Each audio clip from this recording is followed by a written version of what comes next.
Let's talk about why your cheat day is not helping you whatsoever. The fact that you routinely take a cheat day thinking it's helping you stay on track, but then leaves you wondering why you're not seeing any progress. That's a cycle of insanity that needs to end today.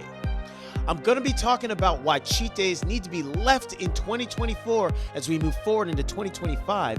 And I'm also going to give you a much better, much more sustainable game plan that allows you to enjoy the food you want without destroying the progress that you're working so hard to get. Keep watching. Let's get into it.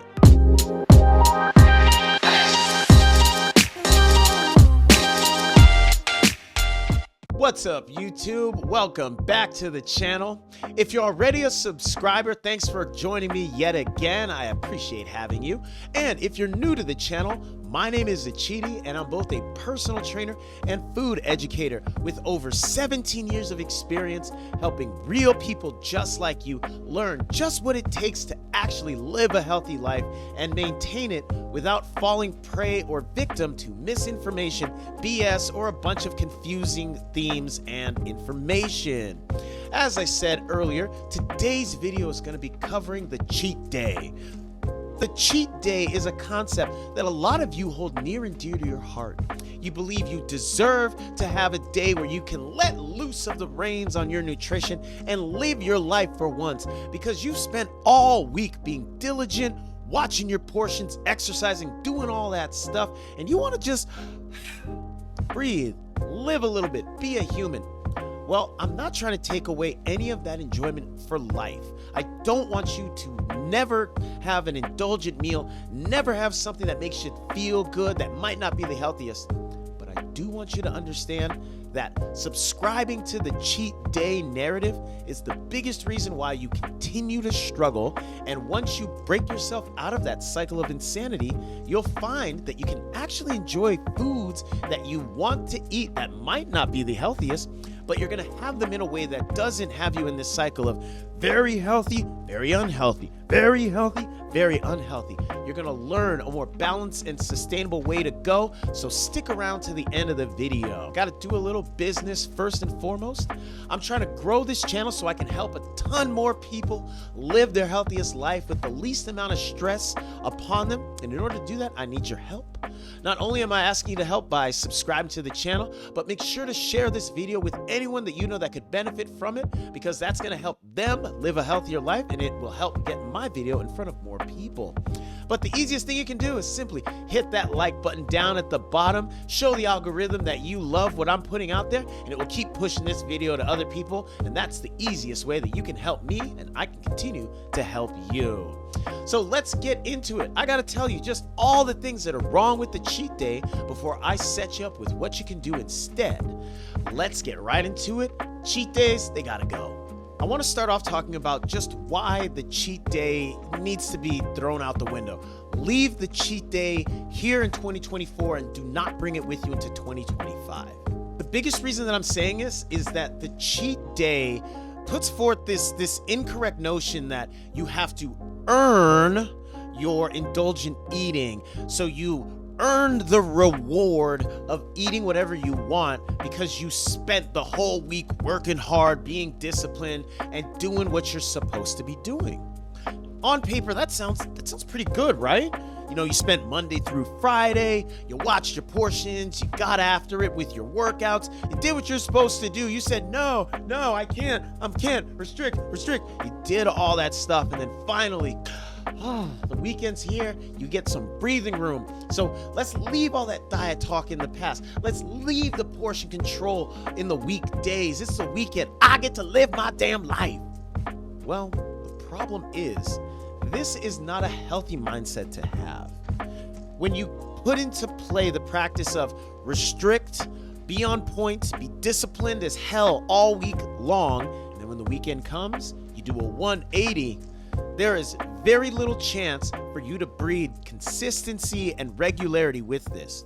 While yes, you are going to be consistent at sticking to the plan during the week, and then you're consistently opening up the floodgates of fun eating on the weekend, that is not a structure that will lead to the consistent result of being overall healthier and ultimately, like many of you I'm sure are trying to do, losing some weight.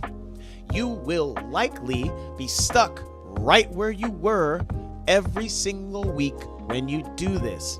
In fact, the cheat day simply reinforces some pretty poor choices. It reinforces that, hey, if you hold the line for 5 days, you can do whatever you want on that 6th day, or potentially even the 7th day. But I hate to tell you this, that structure only leads to binging on the weekends and overly restricting yourself during the week. And when you do that cycle over and over again, something is going to break, and that breakage is going to happen to you. You will eventually say, F this, it's not worth it. I'm not seeing any changes on the scale because I'm killing myself during the week. And yeah, I enjoy my weekends, but damn, this is frustrating. How does anybody do this? The key is that they don't. I'll talk to you about what people like myself do instead that allows us to indulge and keeps us on track for whatever our fitness goals are. But if you are constantly relying on having your cheat day, or God forbid, your cheat days, you will never see the progress that you want, and you will only succeed in making yourself more frustrated, more angry, and burnt out. And here's the thing. You're not failing because you're weak. You are not failing because you suck. You are not failing because you deserve to be a failure. You're simply failing because the system you chose to use is flawed. That system of having a very clean, very rigid, very structured week and then doing the complete 180, the opposite of that on the weekend, that is such a flawed system that cannot work. I'm going to break down the math behind this that will prove to you why it does not work. But look at your own track record. Look at how you've tried to make this work and you've failed over and over. Let me know down in the comments what you've seen happen in your own life experience. In fact, I want to hear from you. Let me know what kind of suffering you have put yourself through during the week and then allowed yourself to enjoy the weekend, only to be back where you started, or hell, even worse, back after the weekend is over. You do not need to keep doing this. There is a much better way, and it doesn't mean you can never indulge. In fact, you'll probably get to indulge more regularly than you realize when you do the game plan that I will talk about at the end of the video. But I'm getting ahead of myself. Now I'm going to show you the math behind the cheat day and why it is not the kind of math you want to keep putting yourself through. Hit the like button if you learned something so far. Let's talk a little bit about the numbers behind the cheat day. So we're just going to assume that you are doing everything absolutely right. Monday through Friday, you can't be stopped. You watch your portions, you choose the right foods, you do your workouts, you get your steps in, you do all the things you need to do. And that nets you a 500 calorie a day deficit each of those days. That means at the end of every day, you have burned 500 more calories than what you ate. That's great. Maintaining that will surely lead you to weight loss. That is until the weekend comes and things go very differently. The weekend comes and it's your cheat day. Saturday's here. All right, you're going to do it big. You decide we're having ourselves a pizza and then we're going to get a slice of cheesecake from the Cheesecake Factory. I'm actually not even making this cheat day up. This is one cheat day a client of mine had, and he didn't only have this one component of it. He had other foods earlier in the day. But for this example and to keep the numbers nice and easy, we're going to assume you didn't eat anything except for the entire large pizza and the slice of cheesecake from Cheesecake Factory. Pizza was 2,800 calories. Cheesecake slice was 1,200 calories. Both of those numbers are completely accurate and real, meaning you ate 4,000 calories from that meal. Doesn't sound too bad, right? Here's where you're wrong. Now that you have that 400 calorie meal inside of you, you not only wiped out your 2,500 calorie deficit, you now tacked on 1,500 calories on top of that. Ugh. That's no good. Okay, so what can you do about that besides just panic? Well, what you can do about that is you can run for 6 hours straight, or you can do about 7 hours of intense cycling, and that will get you back on track going into Sunday. And then what happens on Sunday? if you did do all that exercise, you possibly think, damn, I worked my ass off on Saturday. I should still get a little bit of a treat on Sunday. I'll start the diet on Monday. Or you just say, F it. You ate a ton of stuff on Saturday. You feel bloated. You feel heavy. Why even bother? You know what? I'll get back on track on Monday. So now Sunday becomes another cheat day. And whether you eat another large pizza and wedge of cake, or you eat much more modestly, you either have not accounted for those extra calories by doing the hours of exercise, or you have done those hours of exercise, but now you're even more burnt out, more exhausted, and you have to deal with navigating your entire Sunday without effing it up. That sounds like hell. And if you're successful at it for that weekend, great. You now got to white knuckle it all the way through Monday through Friday just for some semblance of relief on Saturday, and you might potentially do this whole shebang one more time. This is the best worst case scenario. Why do I call it the best worst case scenario? Because I'm assuming you accurately tracked your food and you also accurately know how much you're burning with your exercise. We're all humans here, and we all are imperfect humans. And we're imperfect humans that may not calculate our food intake perfectly. And even though we can wear fitness tracking devices, they are not perfectly accurate either. So between the inaccuracies of how you track your food and the inaccuracies of what your tracking device says, you might be overeating even during the week that you think you are eating on track. And man, it is a vicious cycle to continue to be a part of when you are over-restricting yourself during the week and then opening the floodgates on the weekend, realizing that it's very easy to out-eat how much you can actually burn. So what should you do instead? Let's talk about it on the next section. So what should you do instead of having the cheat day and then being super disciplined throughout the week? Again, I'm not saying to never have anything indulgent. That is even crazier than this cheat day cycle. But we need to cultivate a much better mindset so that now we can think about food and our relationship with it in a different way. None of us are kids that needs a reward for doing what we're supposed to do. Oh, you ate your broccoli, you ate your vegetables, here, have a cookie. Let's grow up. You don't need that same do good, get a reward mindset, because that messes you up. All that does is it has you constantly trying to avoid being bad so you can get something good. Avoid being bad so you get something good. It's not having you take on ownership over your actions. It's really just about preventing punishment and gaining a reward. The better mindset to cultivate is a balanced one. This is a mindset where you see food exactly as that. It's just food. And food is either going to give you the energy that you need to get through your day, or it's going to make you feel very heavy, very bloated, very and that's not the way you want to be. You need to talk about food for what it is. It's a means to fuel our body, and certain foods will give us a much better mindset, a much better outlook on life, will help us think more clearly than others. And sometimes we should allow ourselves to have foods that are higher in calories, that make us feel, so special and good inside. But we have to exist within a balance where we are having these things at regular times without giving them labels that make it seem like we're doing something we shouldn't do. Because when we are told that we cannot have certain things, there's a part of us that wants to rebel. And the more we are told, stay away, no, don't do this, don't do that, the more tempting doing the opposite and going against that becomes. So let's leave out the restrictive talk. Let's leave out this good and bad talk about food and just talk about it for what it is. Does the food have a lot of nutrients in it that will make your body and your mind feel and operate their best? Does the food have enough calories in it that it's going to fuel your body up without weighing your body down? Those are some of the questions you should ask yourself rather than condemning a food because it's bad or thinking that you should only eat foods that are good. Now, what does it mean when you have this mindset when you want to indulge? How do you navigate that? What are you supposed to do about that? I'm gonna tell you exactly what you're supposed to do.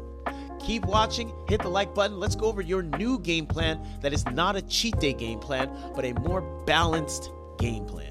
We're gonna leave the concept and the practice of the cheat day here where it belongs, in the past, in 2024, and this is a better, more sustainable game plan for you to use in 2025.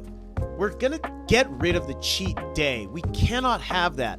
First of all, it's way too easy to overdo it, and it just cultivates a crazy mindset of trying to avoid doing the bad or trying to avoid eating the bad foods and only having the good ones. It's not sustainable. Instead, allow yourself some form of indulgence spread out throughout the week. You may have been told about the 80-20 rule or the 90-10 rule. These are two different ways of splitting up your eating. So 80 or 90% of the time each week, you're eating on plan. And the other 10 to 20% of the time, you are eating more indulgently. That doesn't mean you save it for the weekend. It just means at your discretion, you allow yourself to deviate from the more on track, more on point eating no more than 20% of the time if you're eating on track 80% of the time.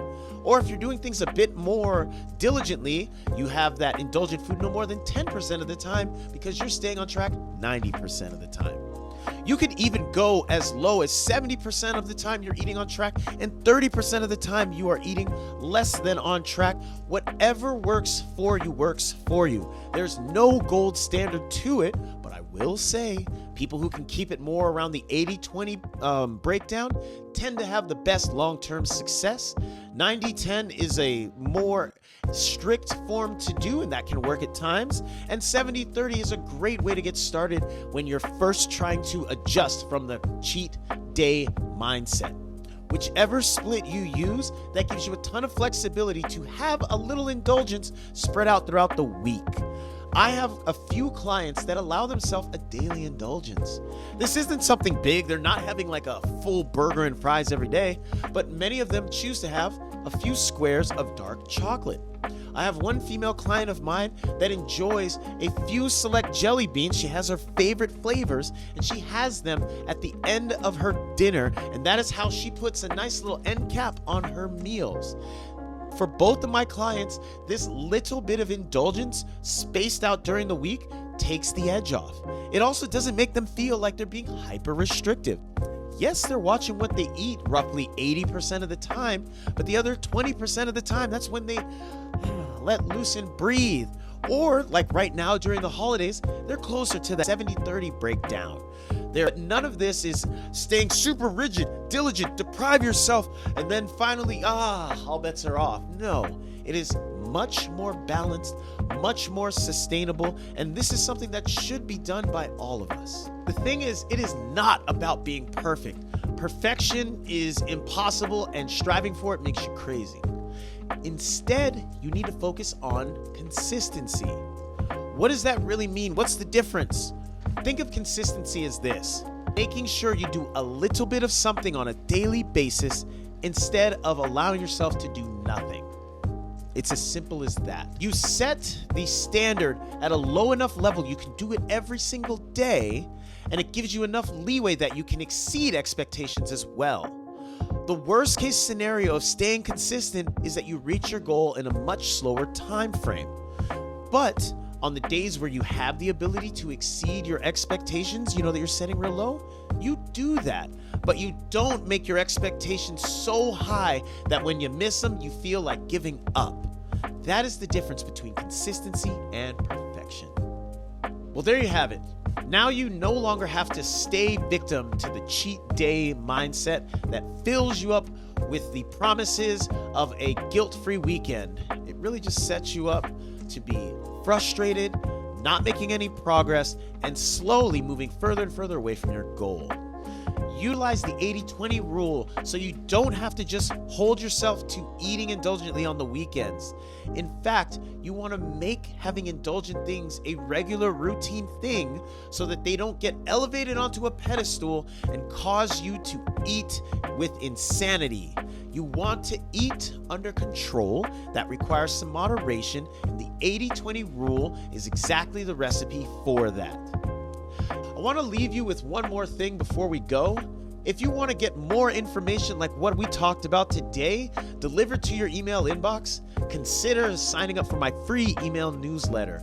The link to get signed up is down in the video. Every Sunday, I send out a concise email newsletter that is filled with just the right information that you need to maximize your health while minimizing your stress in the process. If you want to get in on that, like I said, it's free. The link to do so is down in the description. Just tap it, put in your info, and I'll get it sent to you starting this coming Sunday.